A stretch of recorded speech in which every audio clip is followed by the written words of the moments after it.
Hello, this is Gio. Hey, look what we have here. We have a working headlight to a Subaru Outback, and here's a dead one. Well, we're going to fix that today. So the first thing you'll need is a replacement headlight bulb. And in my case, I'm just picking up a Phillips bulb H11. Now, you do want to check your owner's manual to make sure you pick up the right kind of bulb. So next, of course, you want to turn off your engine and your lights and open up the main hood. Now, to check where your bulb is, just kind of look at the light, kind of like we're doing here, and kind of line it up to where the bulb socket is. And you can see the bulb socket is right there. So you will need to remove the bulb socket from the back of the bulb. And to do that, there is a little clip that you'll need to depress, as you can kind of see right here.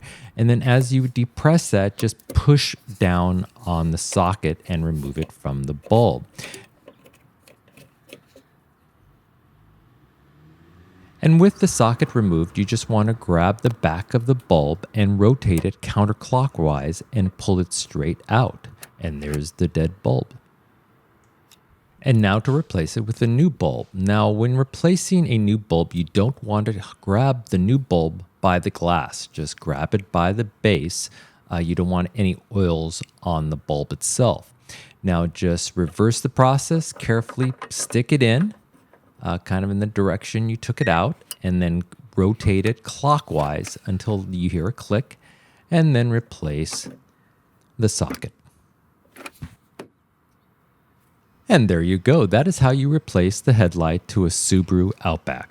Well, I hope you enjoyed this video, and if you did, please hit that like button at the bottom of the screen and even consider subscribing to my channel. I have many more videos to come. Bye-bye.